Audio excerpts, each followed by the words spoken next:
तो आज के इस एपिसोड में बिहार पुलिस के इस बैच में आप सभी छात्र छात्राओं का हार्दिक स्वागत है और मैं मुकुंद बिहारी आपके लिए लेकर आया हूँ एक नया और तरोताजा क्लास जो हिंदी का क्लास है। और आपको पता होगा कि बिहार पुलिस के इस बैच में जो हिंदी के ऐसे सवाल हैं जो आपको इस कंपटीशन में, इस एग्जाम में उसे पास करने के लिए बेहद जरूरी है, उसे आपके सामने मैं प्रस्तुत करूंगा। और आज के इस एपिसोड में सबसे पहले मैं आपके लिए लेकर आया हूं वर्ण। वर्ण यानी अक्षर। तो आइए आज हम चर्चा करते हैं वर्ण पर। तो आप लोगों में से सभी या कुछ या हम सभी ये जानते हैं कि वर्ण क्या होता है। वर्ण का यूं तो कई अर्थ होता है। वर्ण का अर्थ जो अभी हम जानने वाले हैं वह है अक्षर। आपको पता होगा कि जो अक्षर है, अक्षर संस्कृत के क्षर धातु में अ उपसर्ग लगने से, संस्कृत के क्षर धातु में अ उपसर्ग लगने से अक्षर शब्द का निर्माण हुआ है, जिसका शाब्दिक अर्थ होता है अविनाशी। क्लियर है? तो संस्कृत का कौन सा धातु? क्षर धातु। उसमें लगा हुआ है कौन सा उपसर्ग, और इसके मिलने से बना क्या है? और इसका शाब्दिक अर्थ क्या है? तो आप लोग बहुत ही ज्यादा समझदार हो और बहुत ही अच्छे से आपने बताया। हमको लगता है कि सबको अच्छे से समझ में आया। बोलो भाई, समझ में आया? ओके। तो अब हम वर्ण की चर्चा करें तो वर्ण का यहाँ अर्थ है अक्षर, और मैं आपको वर्ण का 3 अर्थ बता देता हूँ। वर्ण का एक अर्थ होता है रंग, वर्ण का एक अर्थ होता है वर्ण करना यानी चुनना, वर्ण करना, ठीक है। और वर्ण का एक अर्थ होता है एक प्रकार की सामाजिक व्यवस्था जिसमें ब्राह्मण, क्षत्रिय, वैश्य और शूद्र की अवधारणाएं आती है, ठीक है। तो वर्ण का वर्ण का 4 अर्थ होता है, लेकिन अभी जो हम पढ़ने वाले हैं हिंदी व्याकरण के इस क्लास में, जो कि बिहार पुलिस को टारगेट करते हुए जारी किया गया ये बैच है, तो वर्ण का अर्थ क्या है? अक्षर।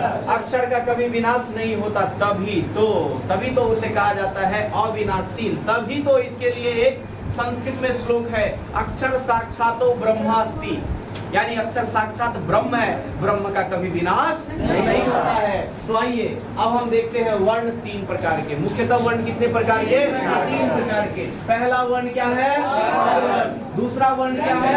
और तीसरा वर्ण क्या है? वैसे हम लोग बचपन से लेकर 55 तक पढ़ते आ रहे हैं। क्या पढ़ते आ रहे हैं? आपको पता है कि जिस वर्ण के उच्चारण में किसी अन्य वर्णों की सहायता नहीं ली जाती उसे हम स्वर वर्ण कहते हैं, ठीक है। और जिस वर्ण के उच्चारण में या जिन वर्णों के उच्चारण में स्वर वर्ण की सहायता अनिवार्य है, स्वर वर्ण की सहायता एकदम अपेक्षित है, अपरिहार्य है, अनिवार्य है, आवश्यक है, उसे हम व्यंजन वर्ण कहते हैं, ठीक है। और तीसरा वर्ण जो है, एक तीसरे प्रकार का भी वर्ण है जिसको कहते हैं संयुक्त व्यंजन वर्ण। क्या कहते हैं मेरे दोस्तों? नहीं सुनाई दिया मुझे? तो याद रखिएगा, 9 2 11 स्वर वर्ण की संख्या भी 11। बहुत बढ़िया। 11 तिया, यानी इसका ये 3 गुना है। बहुत बच्चों को याद नहीं रहता, तो हम याद रखेंगे ट्रिक के साथ कि स्वर वर्ण का 3 गुना व्यंजन वर्ण होता है। तो 11 तिया, तो व्यंजन वर्ण की संख्या। बहुत बढ़िया। फिर मन में करेंगे विचार, संयुक्त व्यंजन वर्ण की संख्या मेरे दोस्त 4। वेरी गुड मेरे यार, बहुत अच्छा। तो यहाँ तक आपने जाना 9 2 11 स्वर वर्ण की संख्या 11 तिया, व्यंजन वर्ण की संख्या, यानी स्वर वर्ण का 3 गुना ज्यादा कौन होता है? क्या बात है, क्या बात है, बहुत बढ़िया। मन में करो विचार, संयुक्त वर्ण की संख्या। वेरी गुड मेरे यार, वेरी गुड मेरे यार। अब चलिए स्वर वर्ण होता कहां से कहां तक है, हम चर्चा करेंगे इसकी। तो अ से लेकर कहां तक? औ तक। अ से लेकर औ तक, याद रहेगा, अ से लेकर औ तक। फिर अब अंग और अ की चर्चा हम करेंगे, लेकिन पहले हम इसकी चर्चा कर लें, ठीक है। क्योंकि आप फिर कहिएगा, प्रश्न उठ रहा होगा कि सर अंग और अ को कहां पार कर दिए, है ना। तो पार नहीं किया, वो भी आएगा, लेकिन कैसे आएगा इसके बाद आएगा और हम समझाएंगे फिर। तो व्यंजन वर्ण कहां से कहां तक? तो ये व्यंजन वर्ण होता है क से ले कर कहाँ तक, ख तक क्या होता है, व्यंजन वर्ण। और गिनेंगे तो ये 11 पूरेगा, गिनेंगे तो ये 33 पूरेगा। फिर व्यंजन वर्ण, संयुक्त व्यंजन वर्ण, इसकी संख्या है 4, इसकी संख्या है 4। देखिए मेरे यार, इसकी संख्या है 4। क हलंत जोड़ मूर्धन्य स बराबर क्या होता है, त हलंत जोड़ र बराबर क्या होता है, त्र। याद रखिएगा। फिर ज हलंत जोड़ य बराबर क्या होता है, य। और तालव्य स हलंत जोड़ र बराबर क्या होता है, स। ठीक है, अब इसको थोड़ा समझते हैं। संयुक्त का अर्थ होता है जुड़ा हुआ।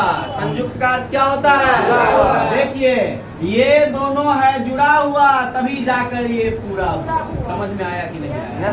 यानी क में मूर्धन्य स के जुड़ने से क्या बना है, क में र जुड़ने से क्या बना है, देख रहे हैं, हल जोड़ अंत बराबर हलंत। जब किसी दो वर्णों का आपस में मेल होता है, जब किसी दो वर्णों का आपस में मेल होता है तो फिर भैया वहां संधि वाला खेल होता है।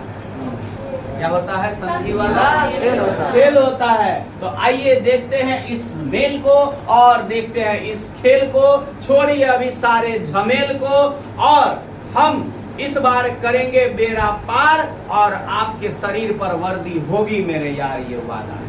ठीक है, तो क हलंत जो र बराबर क्या हो गया, त्र। ज हलंत जो य बराबर य। तालव स हलंत जो र बराबर स्र। चलिए अब फिर से चलते हैं रिवर्स गियर में।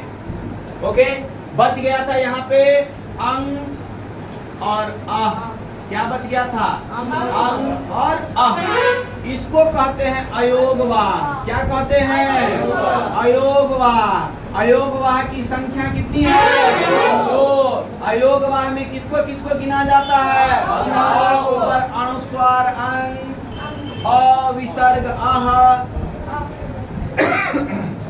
तो अंग और अह को हम क्या कहते हैं, अयोगवाह। इसकी संख्या कितनी होती है, 2। कोई दिक्कत है किसी को तो बता सकते हैं, पूछ सकते हैं। क्यों मैंने ये भी बता दिया था। देखिए ये जो अंग है और अ है, इस दोनों का प्रयोग आप किसके साथ, स्वर के साथ भी कर सकते हैं और व्यंजन के साथ भी कर सकते हैं। ठीक है, तो इतना आपने समझा। अब हम आते हैं, असली कहानी यहीं से शुरू होती है मेरे दोस्त।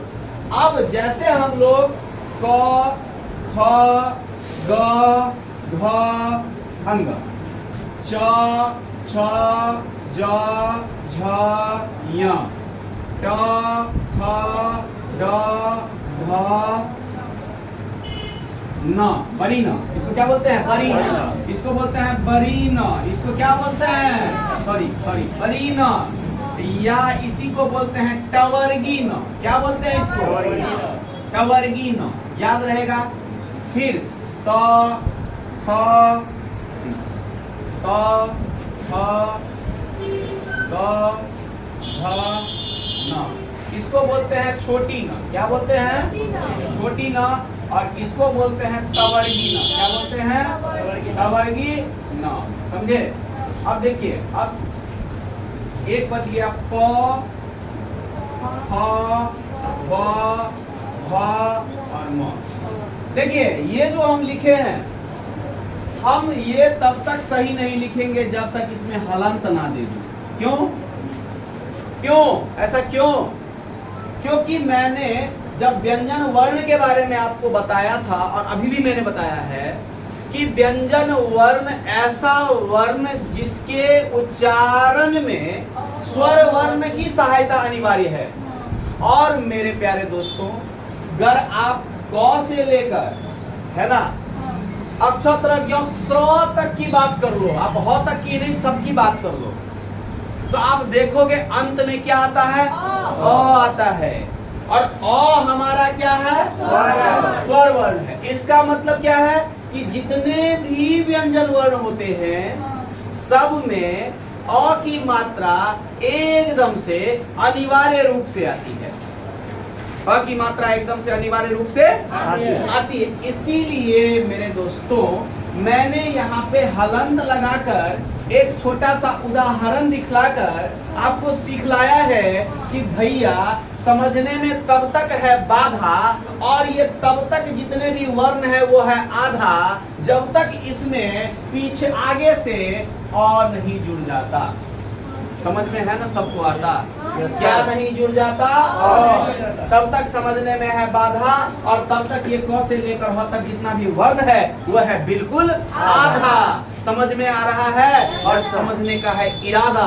तो ऐसे ही इंटरेस्टेड तरीके से हम क्लास को ज्वाइन करेंगे, और आप लोगों से आग्रह है कि अगर मेरा ये क्लास आपको अच्छा लगता हो तो मैं जबरदस्ती नहीं कहूंगा कि अपने अंगूठे को दुखाओ, समझ गए होंगे।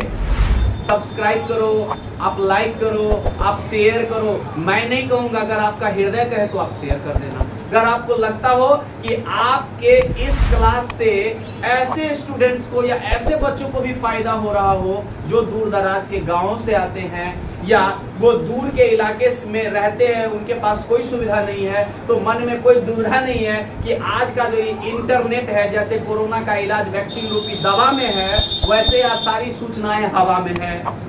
आप इसके माध्यम से और लोगों को जोड़ सकते हैं, और लोगों के बीच हमारे इस क्लास को शेयर कर सकते हैं, और इतना तो कम से कम डेयर कर सकते हैं। ये यकीन है, ये भरोसा है।